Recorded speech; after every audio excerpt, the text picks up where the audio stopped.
long though, do not go bound to lay. Maybe do yet, maybe Malay, my boss, Sado, the deep. Mature those well long like I have it all. Diva Dikanda, Masonja, Gingalima. Aganarone, Pijuna out. Juzajava, hello, Lisa Zwane, Taitoma, no? Taganarone, Pijuna Fu. Dini, do the amount yem. Pevano Yelena is a chap, Bidwa. Hello. Who's the Malay? Tonight alone lay Bido. Ora, Father, ne Father, the Chiga, and the out. Choose a penida. Nictor Javan. Now, who Nelly? Tonight alone, she had Diana Bay that they will never be up. The soon later be sent that year. Huh? Whom you don't know. Whom you don't know, Vidazu, let the narrow neck. Dorotele when through. T3 Yonji, the when be up. I told Nija Vidazu Pibian. No, the car. Punabada, never the ball leading. Was it doing me and me the love? Did it?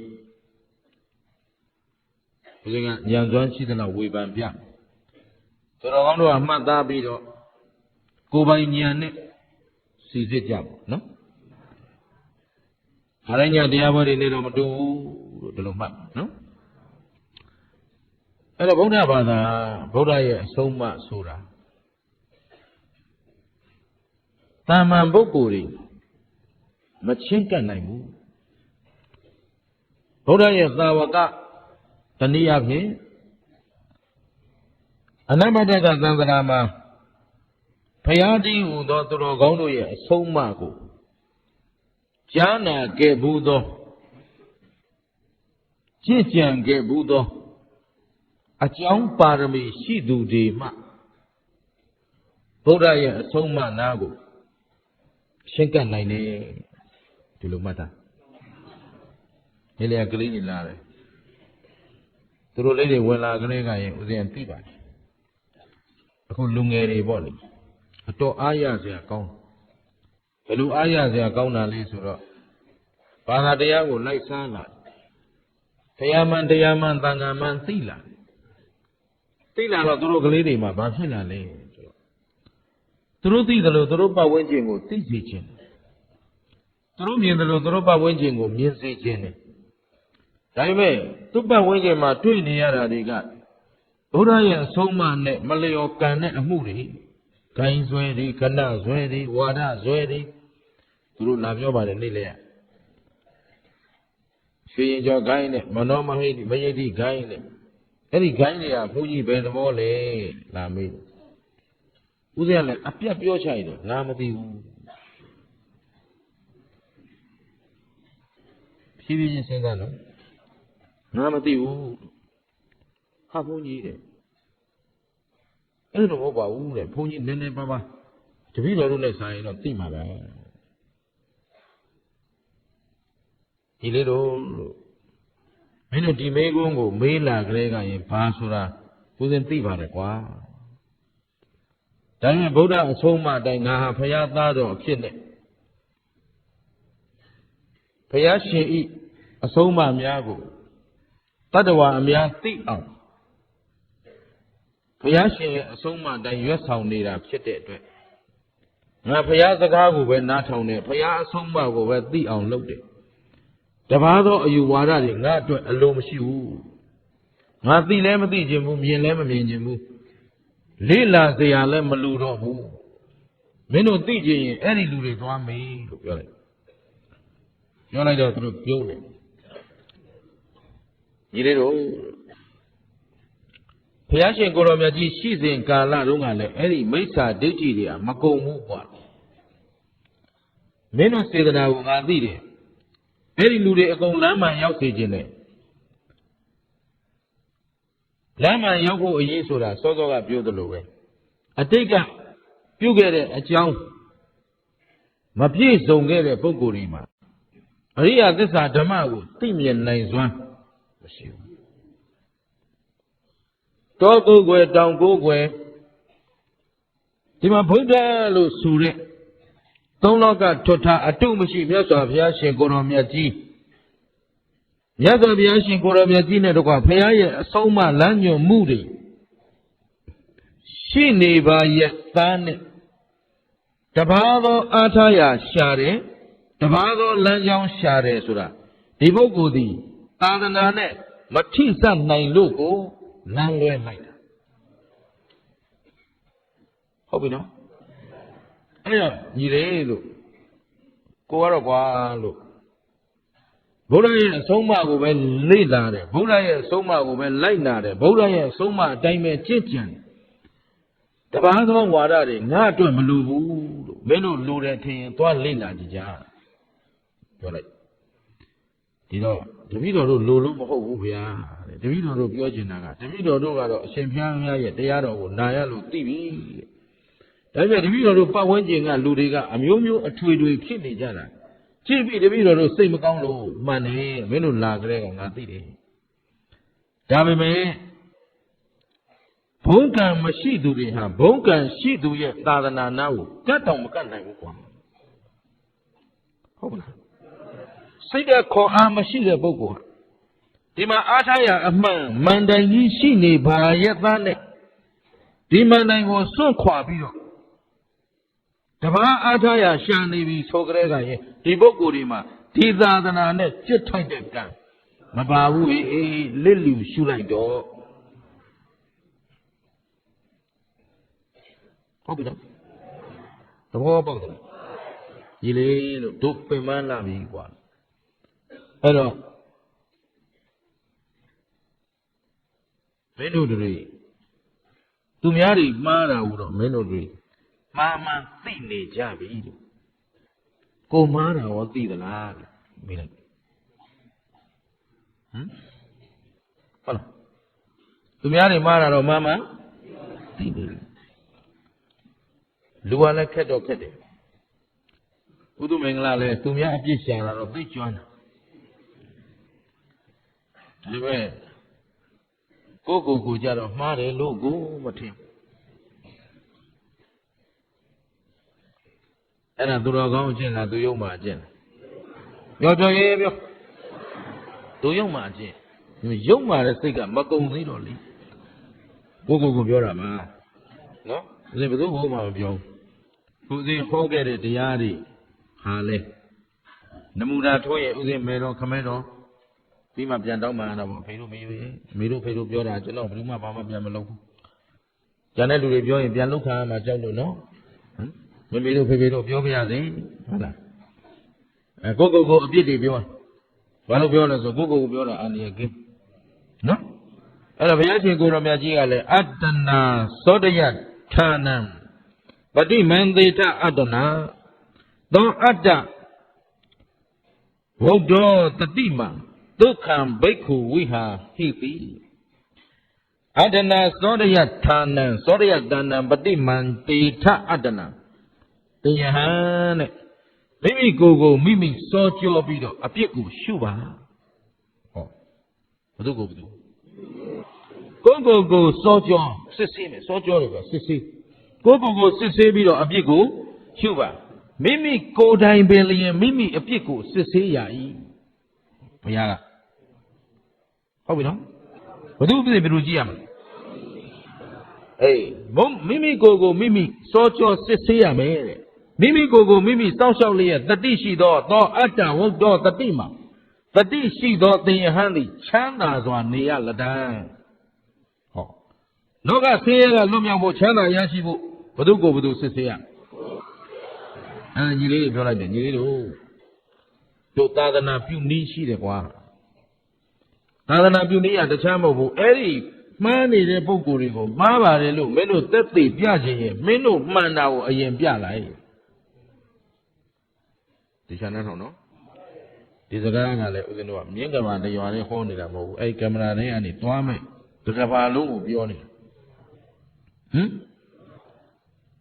ဘယ်သူကိုဘယ်သူစစ်ဆေးရသူတို့ကမားတာကိုမင်းမားတယ်လို့လက်ညှိုးထိုးပြတာနဲ့ကို့အမှန်တရားကိုကိုဖော်ထုတ်ပြတာနဲ့ဘယ်ဟာအပြစ်ကင်းတယ်လဲအဲ့တော့မင်းတို့မှန်ကြောင်းမင်းတို့ရဲ့သီလမင်းတို့ရဲ့သမာဓိမင်းတို့ရဲ့ပညာတွေပြလိုက်ကြသန်းကွာ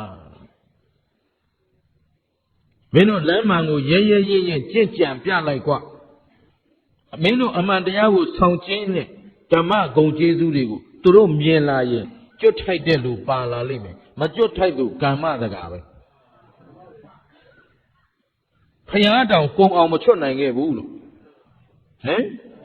ဘုရားရှင်သတင်းသုံးတော်မူရာသာဝတိပိဇေတဝန်ကျောင်းတော်ရဲ့ဘေးနားမှာမိစ္ဆာဒိဋ္ဌိတွေအပြည့်ဝိုင်းထားတယ်မချွတ်ပါဘူးဘုရားတောင်မချွတ်နိုင်တဲ့လူတွေကိုတို့ကချွတ်ချင်နေလို့အဲ့ဒါညီလေးတို့လာမင်းနဲ့ညီလေးတွေကိုလည်းအလွန်လဲကျေးဇူးတင်တယ်ဒါပေမဲ့ဥစဉ်စကားပြောတာတော့မာကောင်းမာလိမ့်မယ်ဘာပြောကိုမပြောတတ်လို့အခုတော်တော်ပြောကြည့်နေတာဒါ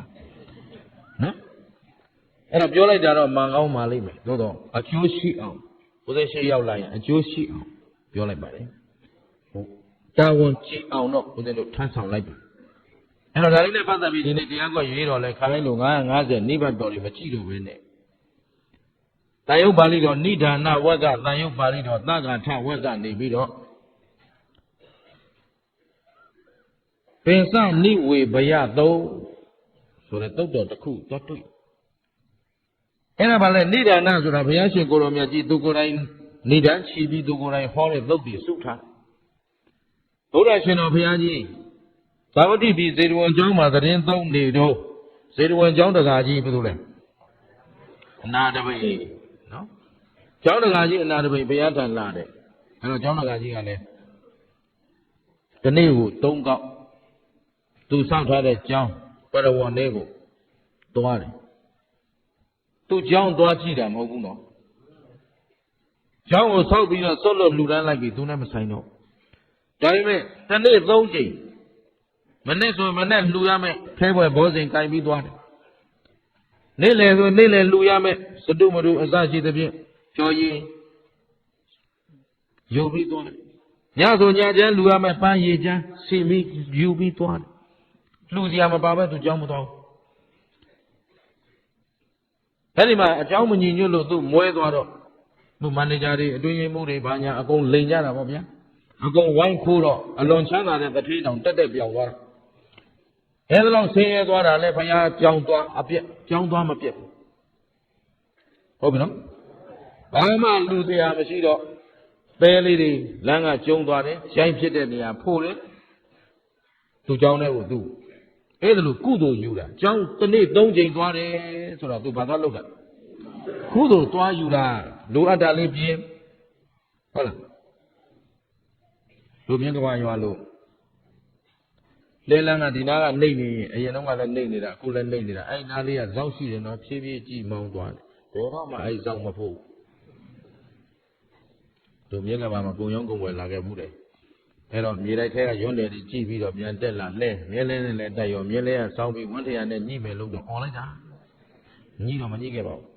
ဒါပေမဲ့အဲ့ဒီအရင်တစ်ပတ်ကပဲဒီဝန်းထရနဲ့ညှိလို့ရော်လဲရတယ်ဒါဆိုရော်ကြီးတောင်းကျင်လို့ညှိအောင်လုပ်ထားတာထင်တယ်နော်အဲ့တော့ရှိသေးကျောင်းသားကြီးကကျောင်းသွားတယ်ဆိုတာကျောင်းမှာပြုပြင်စရာလေးတွေစောက်ရှောက်စရာလေးတွေပြုပြင်နိုင်လှူဒန်းနိုင်စောက်ရှောက်နိုင်အောင်သူအမြဲသွားနောက်တစ်ခါဘုရားထံသွားတရားနာရအောင်ဟုတ်ပြီနော်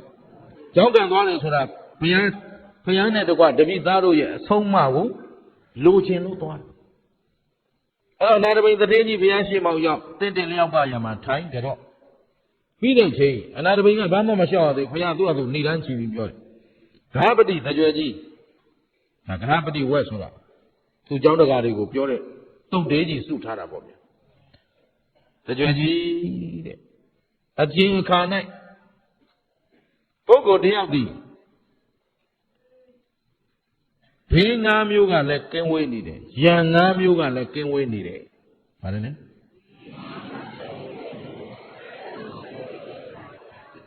ဘေးငါးမျိုးလဲလွတ်မြောက်၏ယံများယံငါးမျိုးလဲလွတ်မြောက်၏လေးပါးသောသိအပ်သောကိစ္စတို့ကိုလည်းသိမြင်၏ဟောဗါလဲလေအဲ့တော့လေးပါးသောတရားတို့ကိုလည်းလက်ဝယ်ပိုင်ပိုင်ရရှိ၏ဟောပြောဗါလဲလက်ဝယ်ပိုင်ပိုင်ရရှိ၏ဒီချမ်းမနော်ဒီတရားမျိုးတွေကဥစဉ်ဒီလောက်များတဲ့ပရိသတ်တွေမှာသိမဟုတ်ဘာလို့ရှင်းရတာအတော်နဲ့နဲလို့အဲ့တော့ရံငါးမျိုးကလည်းဝေးတယ်ရံငါးမျိုးကလည်းလွတ်မြောက်တယ်ဘေးငါးမျိုးကလည်းလွတ်မြောက်တယ်လေးပါးသောတရားကိုလည်းရရှိတယ်ဟုတ်ပြီနော်သိမြင်အပ်သောတရားတို့ကိုပညာမျက်စိဖြင့်အပြစ်ကင်းစွာရှုမြင်၏ဟောသိမြင်အပ်တဲ့တရားတွေကိုပညာမျက်စိဖြင့်အပြစ်ကင်းစွာရှုမြင်၏ဒီစကားလုံးသိရင်းကြည့်တယ်နောက်မှရှင်းမယ်ဟုတ်ပြီနော်ဗာမျက်စိနဲ့ပညာမျက်စိနဲ့ဗာကင်းရမယ်အပြစ်ကင်းစွာရှုမြင်၏ရှုမြင်သည့်အတိုင်းဒီပုဂ္ဂိုလ်သည်အလိုရှိခဲ့လေငါသည်အပေလေးပါးတကားပိတ်ပြီငရဲတလိစ္ဆာပြိတ္တာသူတကယ်အစရှိသောယုံညံ့သောဘုံတို့သွားရန်ကိစ္စမရှိငါသည်ဟောဒီသာသနာဝတ်ဆင်းရနေ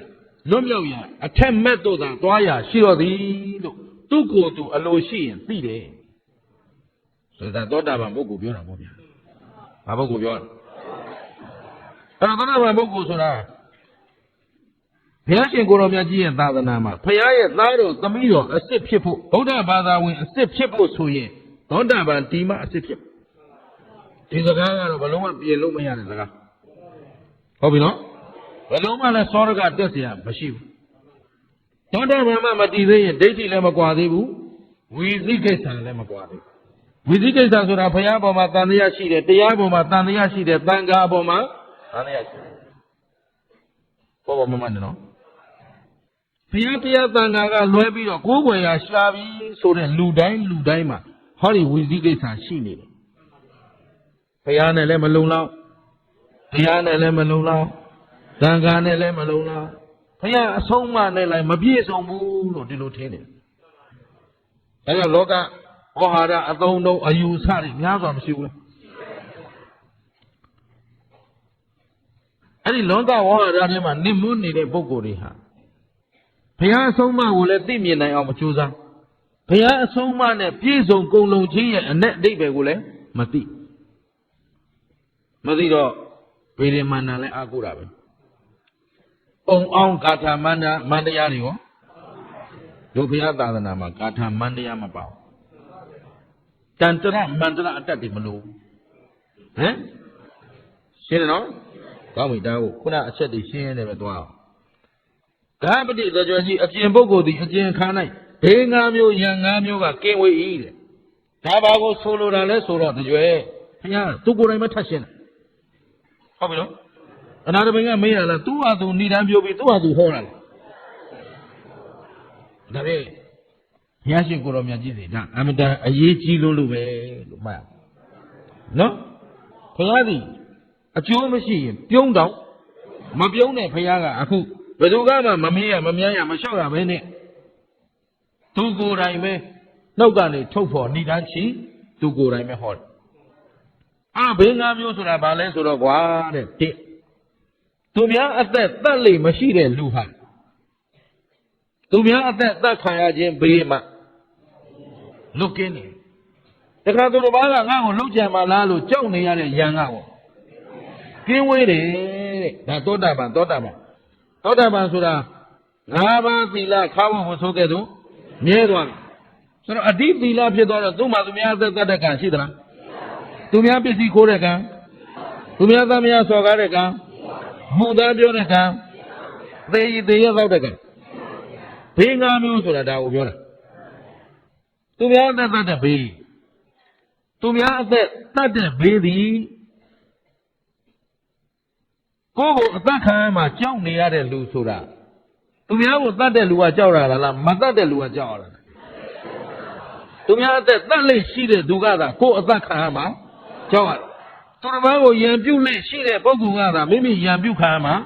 ကြောက်ရတယ်အဲ့တော့သူများအသက်တတ်ချင်းကင်းတဲ့ပုဂ္ဂိုလ်ဟာကိုယ့်အသက်ခံရမဲ့ဘေးကလွတ်ပြီတဲ့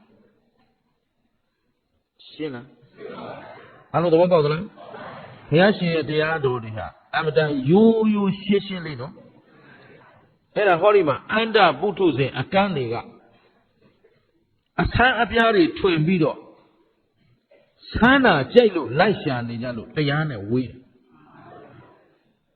တရားတော်ကတော့ရိုးရိုးလေးသူများကမတတ်တဲ့အတွက်အသက်ခံရခြင်းဘေးကလွတ်တယ်သိရိုးတာပေါ့ဗျာသိဖြောင်းတာပေါ့ဗျာသူများပစ္စည်းကိုခိုးလေမရှိတဲ့ပုဂ္ဂိုလ်ဟာကိုယ်ပစ္စည်းအခိုးခံရခြင်းဘေးကလွတ်မြောက်ပြီကိုယ်ပစ္စည်းကိုရှေ့ရှု၍သူများဖျက်ဆီးရန်ကြံစီခြင်းရန်ကဟောကြည့်သူတို့ပစ္စည်းကိုခိုးဖို့စိတ်နဲ့တောင်မပြစ်မှားတဲ့ပုဂ္ဂိုလ်ဟာသူ့ပစ္စည်းအတွက်ရန်မရှိပါဘူးဘေးလည်းကင်းတယ်ရန်လည်းကင်းတယ်ရှင်းတယ်လားဒါလောကဓမ္မတွေနော်အဲ့တော့သူများသားမယားကိုရှေ့ရှုမကြံသူများသားမယားကိုကျူးလွန်ခြင်းမှရှောင်ကျဉ်သူသည်မိမိသားမိမိမယားမိမိတို့ဆွေမျိုးညာရကာကိုဖျက်ဆီးခံရခြင်းဘေးမှလွတ်တယ်မိမိသားသမီးကိုသူများရှေ့ရှုကြံခြင်းရန်မှတော့ပေါ့လားသိချာနာနော်တန်ဖိုးရှိတဲ့တရားတွေကိုတန်ဖိုးရှိအောင်နာတတ်မှ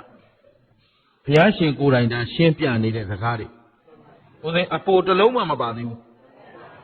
ဘုရားရှင်ပြောတော်မူခဲ့တဲ့အတိုင်းပြန်ပြောနေတာဟုတ်ပြီနော်သူများအသက်ကိုတတ်လို့ရှိရင်ကိုယ်အသက်လည်းအသက်ခံရခြင်းဘေးဟာရှိမရှိကိုယ်အသက်ကိုရန်ရှာခံရခြင်းကောဘေးလည်းမကင်းဘူးရန်လည်းမကင်းဘေးရန်မကင်းတာဒီဘာဖြစ်လို့သူများအသက်တတ်ခြင်းအမှုကိုပြုလို့သဘောပေါက်လားအဲ့တော့သူများပစ္စည်းဥစ္စာခိုးဝှက်ခြင်းပြုခဲ့မယ်ဆိုရင်ကိုယ်ပစ္စည်းလည်းခိုးခံမိမိပစ္စည်းကိုရန်ရှာခြင်းခံရမယ်ဘေးလည်းမကင်းဘူးအေးသူများသားမရလဲဒီတိုင်းပဲနောက်မှုသားပြောလေမရှိတဲ့ပုဂ္ဂိုလ်ဟာမိမိကိုအလိန်ခံရခြင်းဘေးကမိမိကိုအလှည့်ပြားခံရခြင်းဘေးကဟောမိမိကိုလက်ပတ်ရန်ကြံစီခြင်းရန်ကသေချာမှတ်နော်ဘေး၅မျိုးရန်၅မျိုးကဝေးရမယ်တဲ့သဘောပါရဲ့လားသူဒီထဲမှာကိုယ့်အကိုပဲပြန်စဉ်းစားတရားကိုတရားသဘောအတိုင်းမနာနဲ့နားကတရားနိုင်ကိုဖြစ်စင်နဲ့ကြိုက်ကြည့်ကိုခင်ဗျားတို့ကျုပ်တို့ကိုအသက်ခံရမှာကြိုက်သလားကိုအသက်ကိုရန်ရှာတာကြိုက်သလားအခါကိုပစ္စည်းခိုးခံရတာကိုပစ္စည်းကိုသူတို့ဘာရှေ့ရှုပြီးရန်လုပ်နေတာကိုသူချမ်းမနော်တို့များအကြောင်းမစီခြင်းမစင်ကြရင်လှူခြင်းတာတော့လွတ်လွတ်ကင်းကင်းလှူမရဘူးလှူမဲ့ပစ္စည်းတည်သွားလမ်းမှာအဖမ်းခံပြီအကြောင်းများမစင်ကြဘူးဆိုတော့မပြောရဲဘူးဘာလို့ဆိုကိုယ်အကောတွေပေါ်ကုန်မှာဆိုသူများပစ္စည်းဖြည့်ဆည်းခဲ့ဘူးတော့ကိုလှူဖို့ယူလာတဲ့ပစ္စည်းကြောင့်မှအဖမ်းခံတယ်တော့ပါလားအဲ့ဒါဘယ်သူမစင်ကြတာလဲဒီဘိန်း၅ပါးလွတ်အောင်မနေနိုင်ခဲ့လို့အခုတော့ကိုသင်ထားတယ်ဖြစ်သမျှအကြောင်းမကောင်းကောင်းအောင်လုပ်ပြုသမျှအလုပ်ကိုမကောင်းကောင်းအောင်လုပ်ကျင့်တတ်သလားကာယကံပဲပြုဝစီကံပဲပြုမနောကံပဲပြုဟောဒီအပြစ်၅ပါးကလွတ်အောင်ပြုကျင့်တတ်ကြလားသဘောပါနဲ့နော်မဟုတ်သူမှန်မှန်သူလွဲမှားသူမိစ္ဆာအယူရှိသူတွေနဲ့ကြုံတွေ့ပေါင်းတင်ဆက်ဆံနေရတာကိုကငါတို့မှာဟောဒီဘေးတွေမလွတ်သေးလို့လွတ်အောင်မကြံသေးလို့ဂိုင်းဆရာရောင်ခဏဆရာရောင်ဝါဒဘောင်းစုံနဲ့ဆွဲဆောင်သိမ့်သွင်းတာဟောဒီမှုသာဝါဒကံတွေကြောင့်အလိန်ခံရတယ်ဗျာဒါလို့ကျွတ်လို့ကပစ္စည်းဥစ္စာလိန်ယုံတော့သိတာ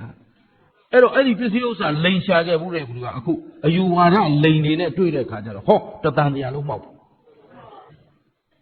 ကိုလိန်နေတော့ကဒီလောက်မဆိုးပါဘူးဒါပေမဲ့ကိုအလိန်ခံရတဲ့ခါကျတော့တတန်တရားလုံးအမောက်တော့မယ်ကိုကလည်းကိုပိုင်ဉာဏ်များဆုံးဖြတ်တတ်တဲ့ဉာဏ်မရှိဘေးကလည်းမိမိကိုတွန်တင်ဆုံးမပေးမယ်ကလျာဏမိတ်တာများမရှိဘူးဆိုတော့ဟောမိတ်တာဒိဋ္ဌိကြီးပိုင်ကင်ထားတယ်နတ်ကတော်ကလည်း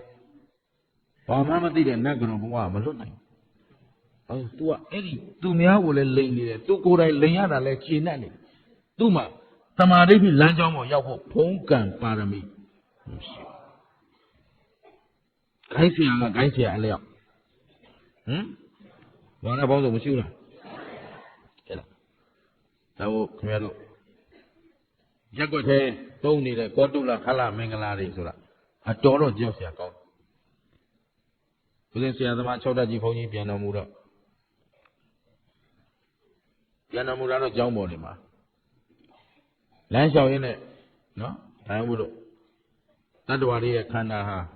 မျက်စိတစ်ပိတ်လျှက်တစ်ပြက်အတွင်းမှာဣဇေဝကိစ္စမတ္တပံကောဇင်ညောမရဏံတုဝေအခုသိမလားခဏနေသိမလားမသိစင်းကြံရှောင်းနေရင်အကောင်းကြီး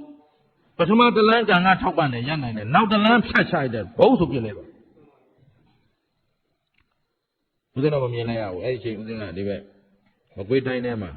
ကလေးတယောက်ရဲ့ပညာရေးကိစ္စနဲ့ပတ်သက်ပြီးတော့မိုးတွေလေတွေနဲ့တွားနေတာသဲချောင်းဖြတ်မလို့ဓောင်းသေးချောင်းကြီးဖြတ်မလို့လှုပ်တုံးဖုံးဝင်လာဆရာသမားပြန်တော်မူပြီအော်အေးဟုတ်ပြီခုနလေးဆက်ပြောမယ်တုံးဆိုပြလဲသွားတော့ဆွေးရိမ်တကြီးနဲ့ရှေ့က6တန်းကြီးကျောင်းတော်မြတ်လက်ကျဆိုင်ဆေးရုံရှိတယ်အဲ့ဒီဆေးရုံပြင်သွားကြဘိုးရောက်တော့ဆရာဝန်တိုင်းဆိုတာမရှိတော့ဘူးသေပြီဆိုတော့ကျောင်းထဲပြန်ဝင်မယ်ဆိုတော့ကျောင်းထဲအဝယ်မခံဘူးတဲ့အာတုပအတုပအဝယ်မခံဘူးသာပြောတာရက်လေဆုံးကတ်တော့ကြက်မသာဝက်မသာတွေသူတို့ပဲမျိုးနေရှောက်เสียကြီးအဲ့တော့ဘာလုပ်လိုက်ရတော့ဆိုတော့အဲ့ဒီမှာတပည့်လေးပန်းတ်တဲ့လိမ္မာတဲ့တပည့်တယောက်ကရှိတယ်ဘုန်းကြီးရဲ့တူမတယောက်ကဆရာဝန်မတွေ့ပါတယ်တဲ့ချက်ချင်းဆေးပလင်းကောက်ချိတ်တယ်လူသေးကြီးကိုမသေးသေးဘူးဆိုရွေ့သွားတော့အပေါ်ရောက်သွားတော့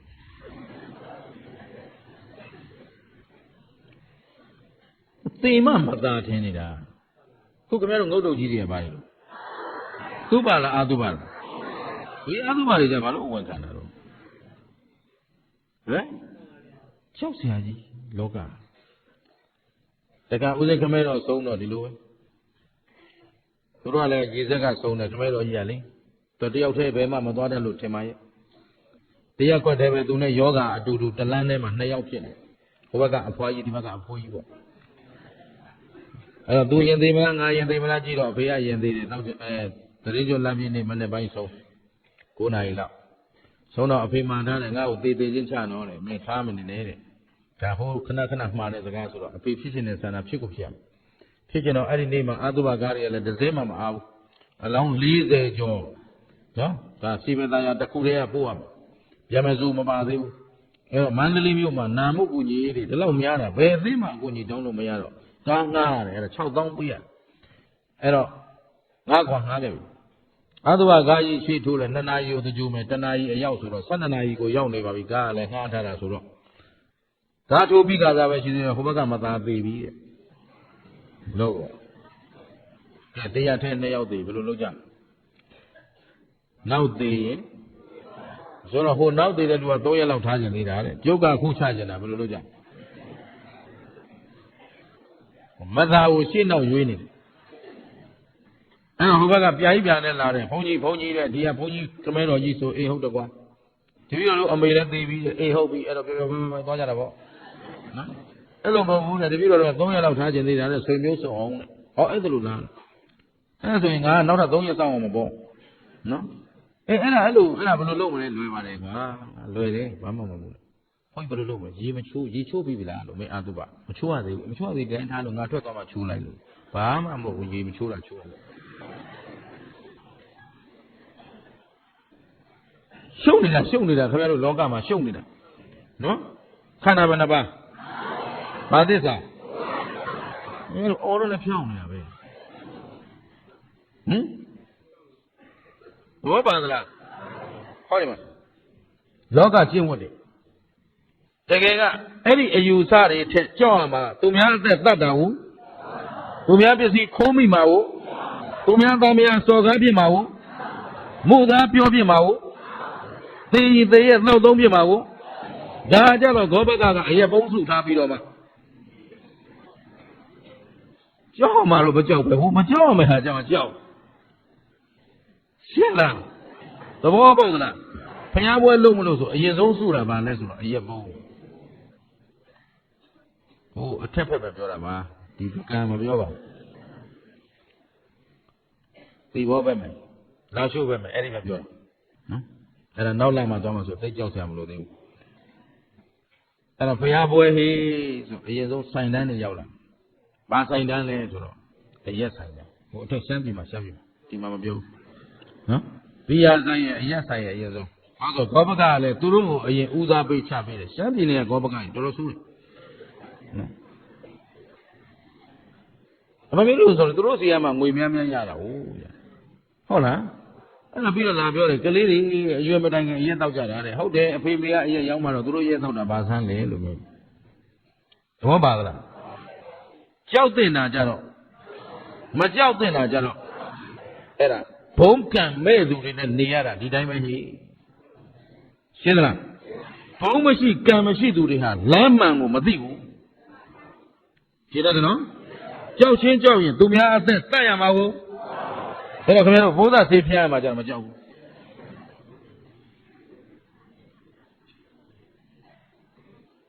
ဘောပါ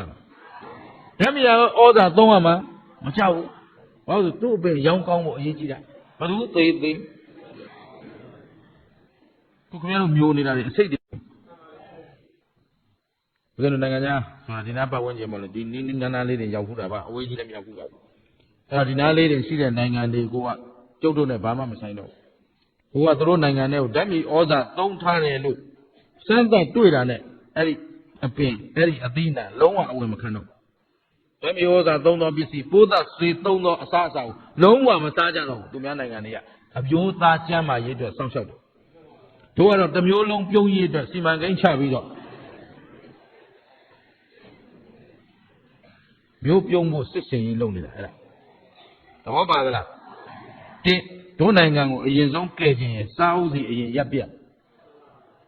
ရေပဲတွေနှမ်းတွေပေါ်မှာရှိကိုရေချိုးမလီခုချိန်ဒီပေါ်သေးတယ်လောက်မလားဟမ်သဘောပါသလားဟောမှာပေါ်အန်ရကင်းတဲ့ခြေတွေကျတော့ဘယ်လွှွန့်ပြစ်မှမသိပဲနဲ့ခြေနဲ့တော့ဒီပဲဒီစားဘာဘသူဘာပြောကြိုက်တယ်လို့စားဘာအန်ရမှဖြစ်စေအောင်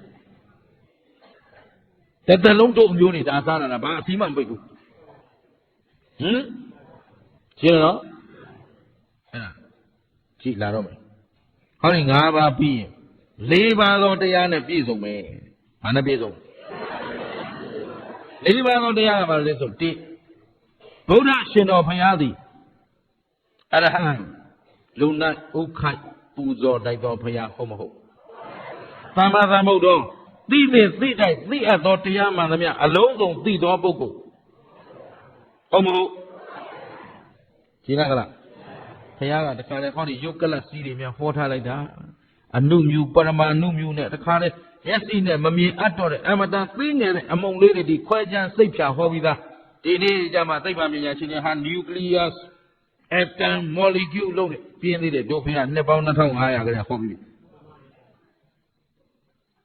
ရှင်းလားသဘောပေါက်သလားအဲ့တော့အလုံးစုံဘုရားရှင်ကိုယ်တော်မြတ်ကြီးသိမသိဝိဇ္ဇာသရဏသံပန္နောအကျင့်နဲ့အသိနဲ့ပြည့်စုံမှုရှိမရှိသိတဲ့အတိုင်းကျင့်တယ်ရှင်းတဲ့အတိုင်းသိတယ်အဲ့ဒါဘယ်ဘုရားနဲ့မှမတူဘူးကျန်တဲ့ဘုရားကမြင်လည်းမမြင်ရဘူးဘယ်နှရောက်နေမှလည်းမသိဘူးသူပြောတယ်လို့လုပ်ငါလုပ်တယ်လို့မလုပ်နဲ့ဘုရားကသူလုပ်တယ်လို့လုပ်သူကျင့်တယ်လို့ကျင့်သူလျှောက်တဲ့လမ်းရောက်ရင်မင်းတို့လည်းရောက်နိုင်မယ်သူတယောက်တည်းသွားတာမဟုတ်ဘူးအကုန်ရောက်နိုင်တယ်တဲ့ဘယ်လောက်ကြည်ကြိုစရာကောင်းလဲသဘောပါသလားရှင်းရလားအဲ့တော့ဘုရား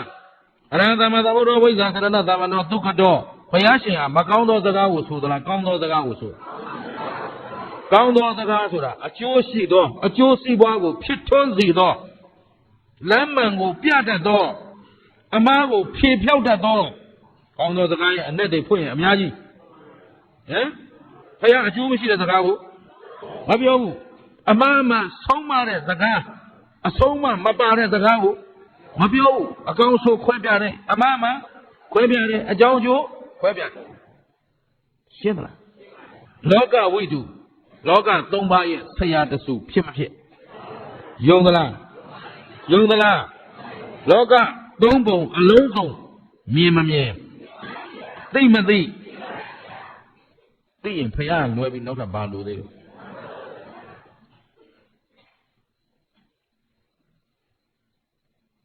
ဒီစကားသိအရေးကြီးပါလေဗုဒ္ဓဘာသာဝင်တွေသိစေချင်လားဦးဇင်းဟိုခုန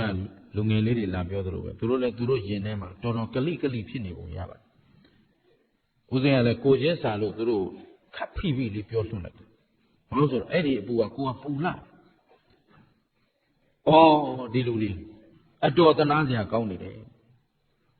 အတော့မရှိဘုရားရှင်ကိုတော်မြတ်ကြီးရဲ့အလုံးစုံပြည့်စုံသောအဆုံးအမတွေရှိပါရဲ့ကနေလွဲမတဲ့လမ်းတွေအပူတွေရှောက်ရှာနေကြတာအတော်တနာစရာကောင်းပါလားဒီလိုစိတ်ထဲမှာဖြစ်လို့တရားဟောရင်မန်ပါပြီးတွန်းအော်နေတနာလို့ဘာလို့ကျုပ်ဖေကျုပ်ကိုမကဲနိုင်ဒီသစ္စာတရားတွေရှာပေးခဲ့တာအဖေကရှာပေး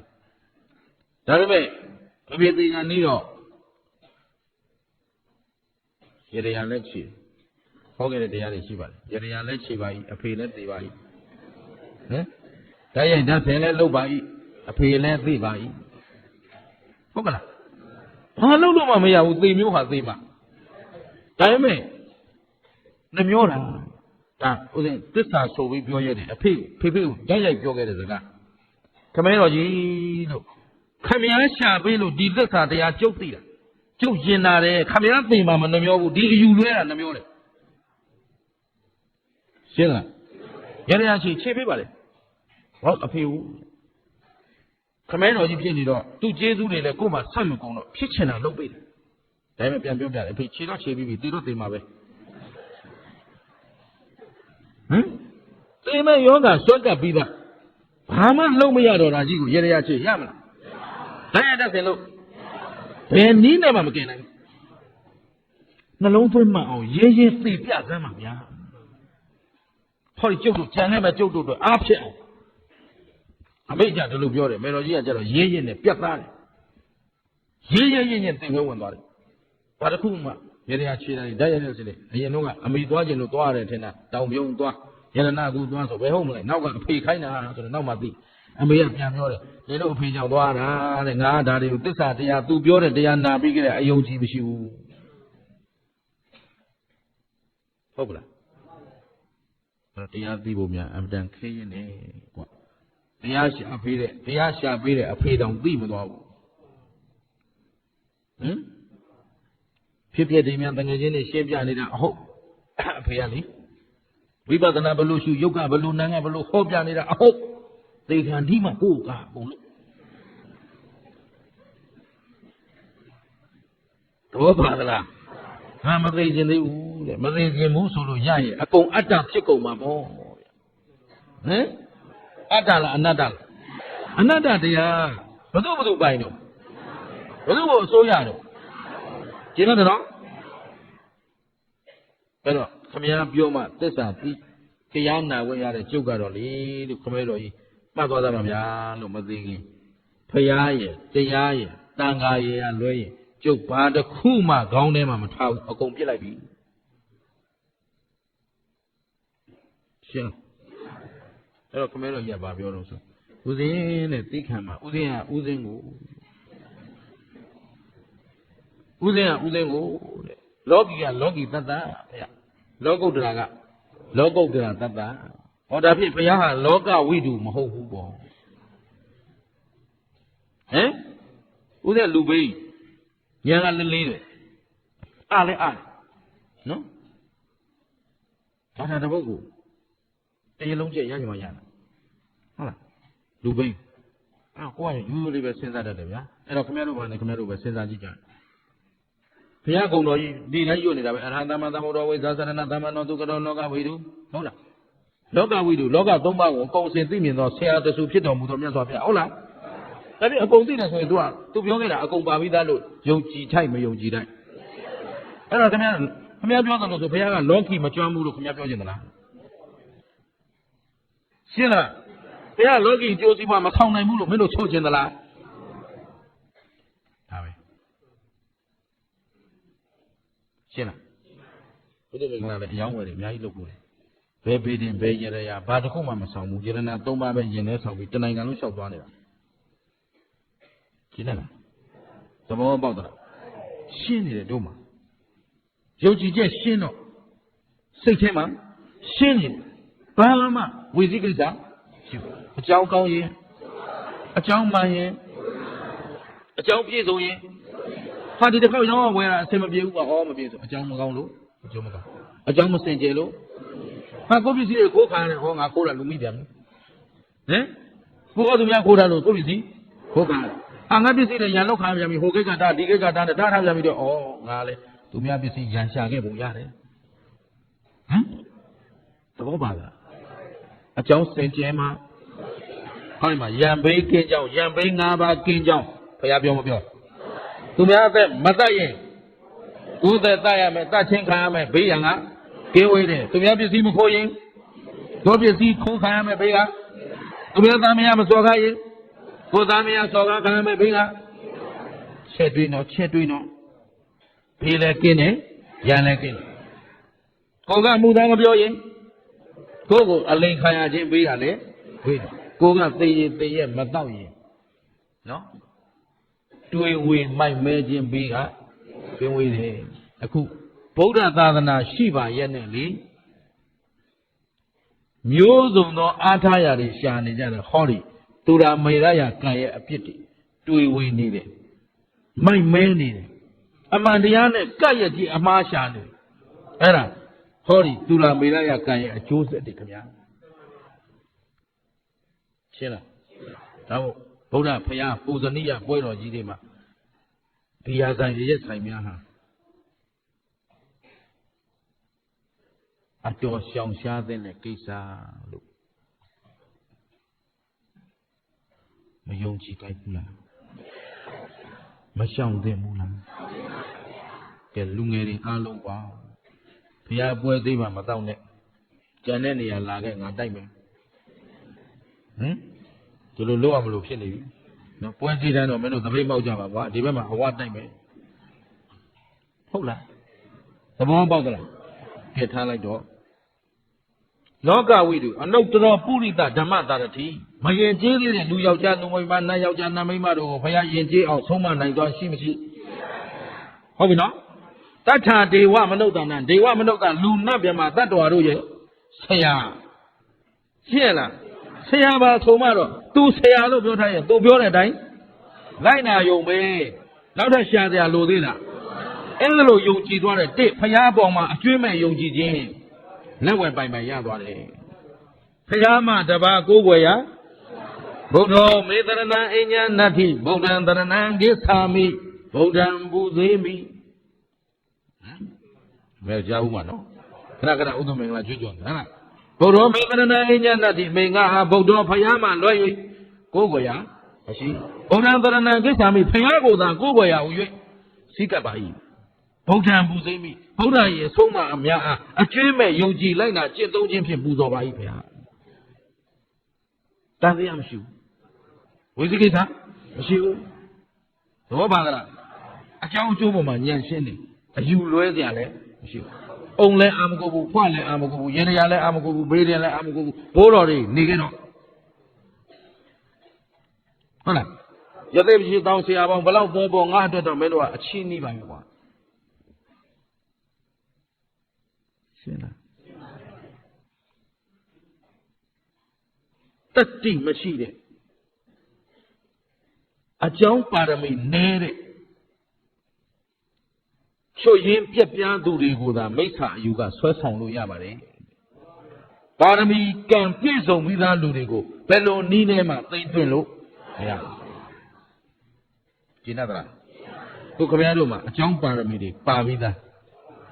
တတိမနှင်းနဲ့တရေပေါ်မကြောင်နဲ့ရှင်းလားရရခြေလို့သာဥစ္စာဒနာရကြီးဆိုရင်ဘေးရင်ဆရာငမွဲမရှိဘူးဟမ်ရရခြေလို့ကျမ်းမာရေးကောင်းမယ်ဆိုရင်ဘေးရင်ဆရာမသာချဆရာမလိုဘူးဟမ်အုံဖွက်လုံးလို့ဓာတ်ရင်ဓာတ်စင်လုံးလို့သာချမ်းသာကြီးဆိုဘိုးတော်တွေလမ်းလျှောက်နေမှာမဟုတ်ဘူးဟမ်သူကသူဘာမှမလုပ်နိုင်လို့မင်းတို့အိမ်တကာလက်လိမ့်နေတာ ရှင်းလားသဘောပေါက်သလား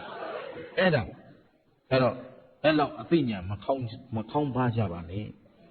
တို့မှကိုယ်ွယ်ရအမှန်ရှိပြီဘုရားလက်ဝဲပိုင်ရသွားပြီတရားသစ္စာ၄ပါးတရားထက်မှန်သောတရားခန္ဓာမှန်ရင်ဘာသစ္စာအဲ့တော့ခန္ဓာ၅ပါးဘာသစ္စာလဲဒုက္ခသစ္စာသိတဲ့ဉာဏ်ကဘယ်နဲ့မှန်ကန်သိမြင်ရှုမြင်သုံးသပ်နိုင်သူသည်ဟောဒီဘက်ကလောဘဒေါသမောဟတဏှာမာနဒိဋ္ဌိဆိုတဲ့သမုဒိယတွေလာအောင်မလားသမုဒိယဆင်းရဲကြောင်းမှမရှိရင်ဆင်းရဲကျိုးလာအောင်မလားဟောသမုဒိယသိရင်ဒုက္ခငြိမ်းတယ်ဒါအမှန်တရားကြီးဘယ်သူမှဖြတ်စည်းလို့ဘယ်သူမှပြောင်းလဲပြလို့ရှင်းသလားခန္ဓာရကလေးကဒီဒုက္ခတွေပါမပါကိုယ်ချင်းဆင်းရဲနာချင်းဆင်းရဲသေခြင်းဆင်းရဲ၊ကွဲခြင်းဆင်းရဲ၊မွဲခြင်းဆင်းရဲပေါင်းလားတခါတော့မွေးရပါသေးဟင်ဒါတော့ဒီလူတွေကုန်ထားခဲ့ရပါမလားကွဲခြင်းဆင်းရဲဟမ်အခေါင်းထဲပါထည့်ပေးလိုက်တော့ဘာမွဲခြင်းဆင်းရဲဟမ်သဘောပါလားရှောင်လို့ရလားအားလုံးဖြစ်ပြီးရင်တစ်သလုံးရှာကုံယုံရှာပြီးရင်အဲ့ဒါဒီကုန်ထားသေးရှင်းကြလားတရားဟာမှန်သလားမမှန်ဘူးကောင်းတာလုပ်ရင်ကောင်းကျိုးပဲကောင်းတာဖြစ်မပြောနဲ့ကောင်းကျိုးကောင်းတာလုပ်ရင်မကောင်းတာလုပ်ရင်ဘယ်ချိန်ပေးမလဲအကြောင်းညီညွတ်တဲ့ချိန်ဒီမှာပဋိစ္စသမုပ္ပါအကြောင်းတရားနဲ့ရှင်းသလားအကြောင်းရှိရင်အကြောင်းဖြစ်ရင်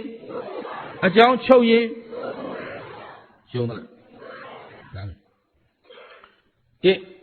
ဖယားယုံကြည်မှုပိုင်ရပါနှစ်တရားတော်ပေါ်ယုံကြည်မှုလက်ဝဲပိုင်ရပါတရားပိုင်နိုင်သွားပြီဖြစ်တဲ့အတွက်ဘယ်သူပြောတဲ့အယူဝါဒမှတိမ်ဆောင်းစရာမရှိတော့ဘူးတဲ့အကြောင်းတရားနဲ့သာဝေသင်္ခါရဖြစ်ပြီးရင်ပြည့်တတ်တဲ့အမျိုးရထားရင်ကွဲတတ်တဲ့အမျိုးရထားရင်သေတတ်တဲ့အမျိုးရထားရင်ရှင်းနေတာပဲသဘောပါလားပြတ်တတ်တဲ့တရားကိုမပြတ်ပါစေနဲ့လို့ဘယ်လိုဖန်တီးလို့ရလဲမရဘူးချစ်ချိန်တိုင်းရင်ပြတ်ချိန်တိုင်းရင်ဓမ္မသိကြစံတော်ဝိုင်းဒုလောဖြစ်เสียအကြောင်းကိုရှိဟုတ်ပြီနော်နောက်တစ်ခါ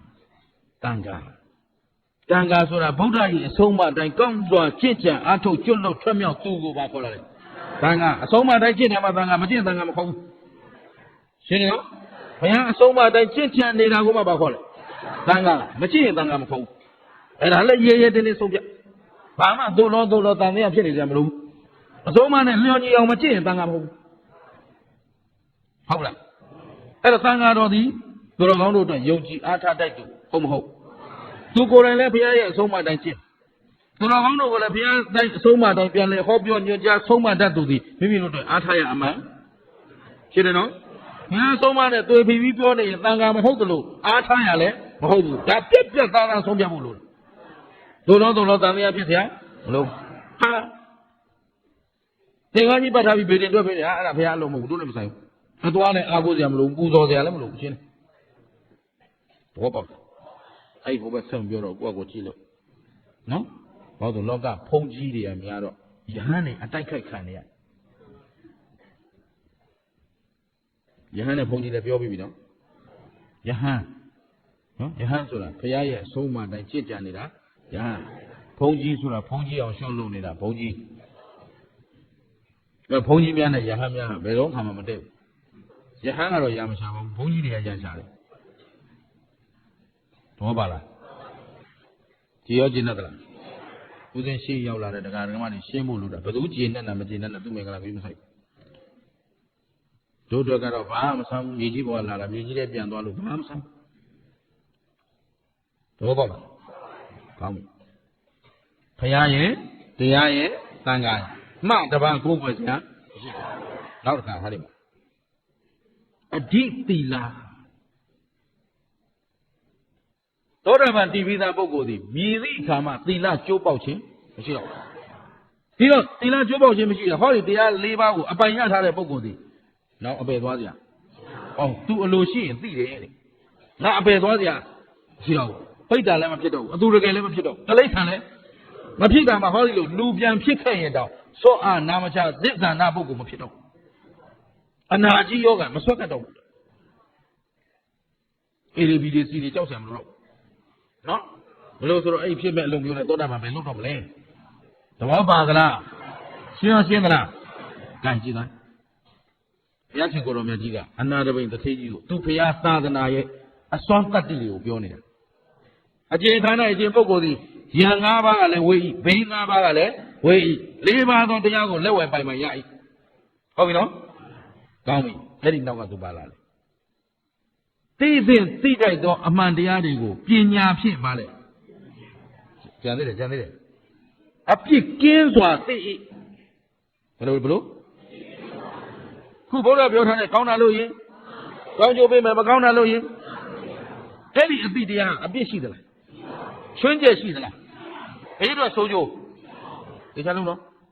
ခုခမရတို့ဖះကိုကိုးကွယ်လို့နောက်ကဘာကြောက်เสียရှိဖះကိုးကွယ်လို့ဒေအိုးကြောက်ရတယ်ဟမ်ကြောက်เสียလို့သလားဘုဖះချင်းချောက်နေတာရှိတာဒါပေမဲ့နောက်အုံးသီး6ကောင်းရင်သတိထားဟောကွာသွားပြီဟင်ခိုတရားတွေကအပြစ်ရှိရဲ့နောက်မှချွင်းချက်တွေရှိတယ်တဲ့ဘေးထွက်ဆိုးကျိုးတွေရှိတယ်တင်မတင်နေငါနဲ့ကြိုင်ပလိုက်ပဲဟာရှုပ်ခါလို့တော့ပါလားဘုရားရှင်ရဲ့တရားတော်တွေပါအဲ့လိုတွေပါလားဟမ်အဲ့တော့နောက်ကအမှန်တရားသိသွားပြီဆိုသိတဲ့ပုဂ္ဂိုလ်မှာနောက်ကအဲ့ဒီအသိအမှန်တရားမှာဘေးထွက်ဆိုးကျိုးမရှိဘူးတဲ့မကောင်းဘူးဆိုရှောင်လိုက်သေချာပေါ့ကောင်းအောင်ဒါမရှောင်ရင်သေချာပေါ့ခံဟောတရားသိသေးကြတယ်မကောင်းတာလို့ရင်မကောင်းကျိုးတာအေကံပေးမယ်ကောင်းတာလို့ရင်သူများအသက်သတ်ထားရင်ကိုယ်အသက်သို့တော့မှသေချာနေပြီဟမ်ဘေးရောကင်းသလားပြစ္ဆုတ်ပံမှာရောဘေးကင်းသလားသူများအသက်သတ်ထားရင်စိုးလို့သုံးတစ်ထိပ်နဲ့လာမယ်ဘယ်ချိန်ကအလက်ကြမယ်တော့ပေါ့လားသူများပစ္စည်းခိုးထားဖို့ရင်အထုပ်ပိုက်အိတ်တောင်စိတ်မချဘူးဘယ်ချိန်လာနိုင်မလဲကြည့်နေခါကြလိန်ထတော့အင်းတို့ဆဆန်းတော့ပါလားကောင်းအောင်တဲ့ဟာဆန်းတာနဲ့ရင်ပါထဲဟာဆန်းတာတရင်တို့တိုင်းသူကောင်းကောင်းအိတ်တယ်တော့ပါလားဘာလို့သူများဟာကိုးထားတာကိုးပြန်ရှင်းသလားသူများသားမရစော်ကားတဲ့လူကိုသားသမီးကိုသားမရဘယ်တော့မှစိတ်ချလက်ချထားလို့မရဘူးဟမ်အမြဲကြောက်နေရတာဟုတ်ပလားမှုသားပြောတတ်တဲ့ပုဂ္ဂိုလ်ဟာကိုယ့်ကိုအလိန်ခံမှာအမြဲတမ်းစိုးရိမ်နေရတယ်အလိန်ခံခြင်းဘေးရောရှိမရှိထစ်ကနေဆိုဘေတိဆိုအရင်ဆုံးပွဲတာကိုပဲသဘောပါလားအဲ့တော့သေရင်သေရဲ့သောက်စားသူသည်တွေ့ဝေတတ်တယ်ဟမ်မိုက်မဲတတ်တယ်အရင်မှုလာပြီဆိုမပြုတ်သင့်တာမပြောသင့်တာမကြံသင့်တာအဲ့ဒီတိုင်းပဲဒီဘဝအမှုနောက်ဘဝအယူဟုတ်လားအခုလမ်းမှာအုပ်စယူတွေမရတာယူတွေလင်တာယူတွေလမ်းမှာသွားနေမတွေ့လားအဲ့ဒါသူရာမိသားရဲ့ကံရဲ့အဆက်ရှင်းသလားတခါအုံနောက်ချက်မပြေတဲ့ကလေးတွေမွေးလာတာအဲ့ဒါသူရာမိသားရဲ့ကံရဲ့အဆက်ဆုံးအာနာမကြဒီကလာတာပဲရှင်းသလားဒီကလေးတစ်ခွက်ခင်ဗျားတို့ပေါ့ပေါ့လေးထင်တယ်ရှင်းတယ်နော်ဖေကစီးပွားရှာတာတော့အဲ့ဒီမူကြီးရှည်တတ်တဲ့တေးသေးရဲ့ရောင်းဝယ်ဖောက်ကားခြင်းမျိုးစီးပွားမရှာကောင်းတဲ့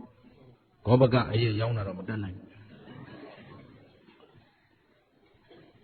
ဘောပါလားဘုရားလူကြီးလည်းလုပ်နေသေးတယ်အရက်ဆိုင်လည်းဖွင့်ထားသေးတယ်တော့ခက်တာဘောပါလားတို့မြန်မာနိုင်ငံမှာဘယ်လိုဆုပ်ယုပ်နေသလဲဆိုတာဗုဒ္ဓရဲ့တရားတွေရှိရတဲ့နဲ့လွဲချော်စွာလုပ်နေတဲ့အတွက်ရန်လည်းမกินဘူးလက်ဝယ်ပိုင်တရားလည်းမရှိဘူးသိသေးကြတာတောင်ပြုံးသွားကြည့်ဝါကောင်လားဆိုကြိတ်တို့အားကိုးရမဲ့နေတဲ့ဟာတွေဟုတ်လားဘုံကြီးတော်ပွဲတယ်ဘဟုတ်ကူပြေးကြပြန်ပြီမြောက်သိက်ကိုင်းလွတ်တယ်ဟင်တော့ပါလားသူဆွဲနေမရှိတော့ဟိုလမ်းဆွဲဒီလမ်းဆွဲနောက်ကားရကြီးကြတော့ပါလားအားထားရအရှိပြီးသားကိုကငြိမ့်နေတယ်ဟင်ရောက်ရက်ခက်စရာအကြောင်းမရှိဘူးဟာသေတော့မယ်နဲ့ဘာရောက်ဒီအကြောင်းကျိုးပေါ့သေချင်းတိုင်းသေလိုက်ရုံမတရားလေးနှလုံးသွင်းနေတယ်ပြုံးမယ်ဟင်ဖေးခဲ့ပါအမေခဲ့ပါမလုပ်တော့ဘူးငါလုပ်ကြပါအောင်ကဲကြပါအောင်ရောမဟုတ် အချိန်တိုင်းရင်တရားမှာပဲပေါ့ဘာဆန်းတယ်လဲပြတ်တတ်တဲ့ခန္ဓာရထားမှာတော့ရင်တတ်သလားအပြစ်ကင်းစွာသိတယ်ဆိုတော့သိတဲ့တရားတွေပြန်ကြည့်တော့အကြောင်းတရားနဲ့အဲ့တော့နောက်ကမှာရှိတာအဝိဇ္ဇာပစ္စယသင်္ခါရအဝိဇ္ဇာဆိုတာဘာလဲသစ္စာ၄ပါးမသိတာအဝိဇ္ဇာကဲအဲ့ဒီအဝိဇ္ဇာဟာသစ္စာမသိတာလို့ပြောတာဘယ်သူထိခိုက်လဲဟမ်ဘယ်သူတို့အပြစ်ဖြစ်တော့စဉ်းစားနော်အဝိဇ္ဇာဟာမသိတာပါလို့အလုံးသိမြင်ထားတဲ့ပုဂ္ဂိုလ်ဟုတ်တယ်နော်သစ္စာ၄ပါးမသိတာပါခေါ်လဲအကောင်းဆိုးအကြောင်းအကျိုးအမှားမှန်မသိတာသိကြတယ်နော်ဒါပေမဲ့အဲ့ဒီလိုအကောင်းဆိုးအကြောင်းအကျိုးအမှားမှန်မသိတာပါအဝိဇ္ဇာလို့သိထားတဲ့လူကဘာအပြစ်ဖြစ်တော့အပြစ်ကင်းနေတယ်ဘယ်သူမှလည်းတိုက်ခိုက်ကြမလို့နော်မင်းကမှားတယ်ငါမှလည်းလုပ်ချင်လဲမလို့ခုခင်ဗျားတို့မှမသိတတ်တဲ့တရားရှိမရှိအဝိဇ္ဇာပစ္စယသင်္ခါရဆိုတော့ကာယကံဝစီကံမနောကံတွေမလုပ်ဘူးလားလုပ်နေတဲ့ကာယကံမှာဟာကောင်းတာလေးပဲလုပ်မယ်မကောင်းတာမလုပ်ဘူးစီစစ်ပြီးမှလုပ်တယ်နဲ့မစီစစ်ပဲလုပ်တယ်ဘယ်တင်းကများဝစီကံပြောလိုက်ပြီးငါအကုသိုလ်မဖြစ်အောင်ပြောမယ်ကုသိုလ်ဖြစ်အောင်ပြောမယ်အမှုသားကင်းအောင်ပြောမယ်လို့စီစစ်ပြီးပြောတာနဲ့အဲ့ဒါကိုအဝိဇ္ဇာပစ္စယသင်္ခါရမစီစစ်ပဲပြောခဲ့ကြပါသည်အဲ့ဒါသင်္ခါရပြောခဲ့တဲ့တော့သင်္ခါရပစ္စယဝိညာဏပရိသေဝိညာဉ်အကြောင်းရှိတော့အကြောင်းဖြစ်တော့ကဲအဲ့ဒါဘာလို့အပြစ်ဖြစ်တော့ဘယ်နဲ့မှမဆိုင်ကိုသိထားတဲ့တရားဟမ်တရားဟာတရားပဲပေါ့အဲ့တရားထဲမှာငါပါသလားယောက်ျားမိန်းမသေသူရှင်သူသူ့ဘာအသူ့ဘာဒါကလည်းတည်းပြောရှိတာဓမ္မတွေပဲရှိတာဓမ္မတွေဖြစ်ပြီးရုပ်တရားနဲ့နံတရားနဲ့ဒီကြလုံးနော်ရုပ်တရားနဲ့နံတရားနဲ့အဲ့ရုပ်နဲ့တစ်ပါးလည်းဖြစ်ပြီးရင်ဘယ်သစ္စာသိတဲ့ဉာဏ်ကမင်းနဲ့မမှန်ကန်ကန်သိထားပြီဆိုရင်ဒီပုဂ္ဂိုလ်သိထားတဲ့အသိသည်အပြစ်ရှိတာသူတစ်ပါးအတွက်ဘေးထွက်ဆိုးကျိုးကိုယ့်အတွက်ဘေးထွက်ဆိုးကျိုးဟောအဝိဇ္ဇာသင်္ခါရအဝိဇ္ဇာဆိုတာမသိတာသင်္ခါရကပြုတ်လောက်တာလို့အဲ့ဒီတရားနှလုံးကိုသိနေတဲ့ပုဂ္ဂိုလ်သည်ဒီချမ်းတော့အဝိဇ္ဇာဆိုတာမသိသင်္ခါရဆိုတာအဲ့လိုကဲအဲ့ဒီလိုလေးသိလိုက်တာဘယ်သူအကျိုးစီးပွားပြတ်တယ်ကိုအကျိုးစီးပွားသူများယူသွားတော့ထိခိုက်သလားမထိခိုက်ပါဘူးအပြစ်ကင်းတဲ့တရားတွေအကြောင်းရှိရင်အကြောင်းချုပ်ရင်သဘောပါသလားဒါလမ်းမှန်တရားတွေဟမ်ကောင်းတာလို့ရင်မကောင်းတာလို့ရင်အဲ့ဒါဘယ်ယူသွားတာထိခိုက်တယ်ဘယ်လိုအပြစ်ဖြစ်တော့ဘယ်လိုညာလို့ဆရာလို့သေးလို့ဘလို့ကိုသိထားတဲ့တရားတိုင်းဖြောင်းဖြောင်းချင်းမင်းဟာမှားနေတယ်တော့ပြောရင်တော့ရံဖြစ်ဟမ်ဘာလို့သူကမှန်တယ်လို့ယူထားတာရှင်းသလားသဘောပေါက်တာအကြောင်းကောင်းရင်အကြောင်းမှန်ရင်အကြောင်းစင်ကြယ်ရင်အဲ့တော့ပညာဖြင့်အပြစ်ကင်းစွာသိနေတယ်ဆိုတာကွာတဲ့အကြောင်းတရားနဲ့အကျိုးတရားဟဲ့တဲ့အဝိဇ္ဇာပစ္စယသင်္ခါရသင်္ခါရပစ္စယဝိညာဏဝိညာဏပစ္စယနာမရူပနောက်ဆုံးဇာတိဇရာမရဏဒါတွေသိတာတွေဟာအပြစ်ကင်းတဲ့တရားတွေအပြစ်ကင်းတဲ့အသိတွေတဲ့ဘုရားရှင်းလိုက်အဲ့လိုအပြစ်ကင်းသောတရားကိုသိထားတဲ့အတွက်သူသည်အကြောင်းကျိုးကိုပိုင်ပိုင်နိုင်နိုင်သိသဖြင့်နောက်တစ်ပတ်အပေရောက်စေတတ်သောတရားများကိုသူမလုပ်တော့ရှင်းသလားသူသည်အထက်မဲ့သုံးမဲ့သုံးဖို့ဆိုတာတက်เสียရှိတော့တယ်လို့သူကိုယ်တိုင်သိပြီးရဲနေရတယ်ကွာအနာတပိယဆိုပြီးတော့တထေးကြီးကိုဘုရားဟောရှင်းရလားဒါဖြင့်တကယ်သိရမယ့်တရားဘု து ခန္ဓာဘု து ကြည့်ရမယ်ကိုယ်ခန္ဓာကြည့်ခန္ဓာဘယ်နှပါအချင်းချုပ်ရင်ရုပ်တရားနဲ့ရုပ်ကောမြဲသလားနာမ်ကောဒါဖြင့်အဲ့ဒီယုံနာခန္ဓာဒီဘယ်ချိန်ကြည့်ဖြစ်ပြီးရင်မြဲတဲ့တရားတွေလားမမြဲတဲ့တရားတွေလားကိုပိုင်တဲ့တရားလားမပိုင်တဲ့တရားလားဘာသစ္စာတော့ခန္ဓာမှန်ရင်ဘာသစ္စာဒုက္ခနာဒုက္ခသစ္စာလားနတ်ခန္ဓာဒုက္ခသစ္စာဟမ်ဒုက္ခနာဒုက္ခသစ္စာလားငါခန္ဓာဒုက္ခသစ္စာဒီဘဝခန္ဓာဒုက္ခသစ္စာလားနောက်ဘဝခန္ဓာဒုက္ခသစ္စာဟမ်ဘယ်ခန္ဓာဖြစ်ဖြစ်အဲ့တော့ဘယ်ဘဝရောက်ခန္ဓာဘယ်နှပါဒီလိုမှတ်ထားဘယ်ဘဝရောက်ခန္ဓာဘယ်နှပါငါးပါးဆိုတာခန္ဓာငါးပါးရလာရင်ဘာသစ္စာဟောခန္ဓာရပြီဆိုကြတဲ့ကချမ်းသာတဲ့ခန္ဓာဘုရားရှင်ကိုရောမြတ်ကြီးကအနည်းငယ်မြတ်လောက်သောဘဝမှာချင်းမောစရာငါမတွေ့ဘူးတဲ့ဒါကြောင့်မို့ဘုရားကလေ တီလာလောက်ဝဲလုံကြုံတယ်ယူလုံကြုံတယ်ဟူ၍တင်းတိမ်ယုံမြမနေရစိတ်ချ၍လည်းမနေနဲ့တမာတိဝဲတီကြည်တယ်ဟုတင်းတိမ်ယုံမြမနေရစိတ်ချ၍လည်းမနေနဲ့ဟုတ်ကလားနောက်ဆုံးအနာဂံဝဲတီတယ်ဆိုပြီးတော့နော်အနာဂံဆိုရင်သုံးမဲ့သုံးဖို့ရပြီလားနောက်ဆုံးတစ်မဲ့တစ်ဖို့ပဲကျန်တော့တယ်နော်နောက်ဘဝဗြဟ္မဘီရနဲ့နိဗ္ဗာန်ဝင်ုံမရှိတယ်ဒါတောင်မှမင်းတို့တင်းတိမ်မနေနဲ့စိတ်ချမနေနဲ့တဲ့လွတ်အောင်ကျင်းတယ်ရှင်းတတ်သလားဒါဖြင့်ဓမ္မသည်မတင်းတိမ်ကောင်းသောတရားရှင်းတယ်နော်ဒါဖြင့်ကောင်းသောမှန်သောတရားကိုဖြောင်းဖြောင်းမှတ်မှတ်ကြိုးကြိုးကုတ်ကုတ်ကြိုးစားအားထုတ်ကြဖို့လိုအပ်မလို့ကဲဒါဖြင့်ဒီနေ့ကစပြီးဘသူအပြည့်ဘသူကြည့်ကြအာဒနာသောတာသောတယဌာနံပฏิမံသေထအတ္တနာကိုအပြစ်ကိုသောဒနာပြီးကိုအပြစ်ကိုရှာကြည့်တယ်ရှင်းတတ်ကြလားသဘောပေါက်နော်သူတကအပြစ်တွေမကြည့်ပါနဲ့တဲ့ကိုအပြစ်ကိုကြည့်ပြီးကိုလမ်းမှကိုလျှောက်ကြမယ်ဆိုရင်ဘေးလည်းကင်းမယ်ရန်လည်းကင်းမယ်လက်ဝင်ပိုင်ပိုင်တရားတွေလည်းရမယ်ဒီပုဂ္ဂိုလ်တွေကျွတ်လွတ်ရာထွတ်မြောက်ရာသာဧကံရတော့မယ်ချက်သားတော်လို့ဘုရားကဒီသုံးမှာအနာရမိန်ဟောတယ်နောက်သုံးမှာယဟန်တွေကိုပြန်ဟောတယ်ဒီတိုင်းပြန်ဟောတယ်ရှင်းလားဒါပြန်အရေးကြီးတာမကြည့်ဘူးလားသုတ်တော်တစ်ခုတည်းပုံစံတစ်ခုတည်းကိုနှစ်နေရာဟောတယ်အနာရမိန်တစ်သေးကြီးကိုလည်းဟောတယ်ယဟန်တွေကိုလည်းဟောတယ်ဒါပြန်ခင်ဗျားတို့တို့အားလုံးလိုက်နာတယ်မလိုက်နာတယ်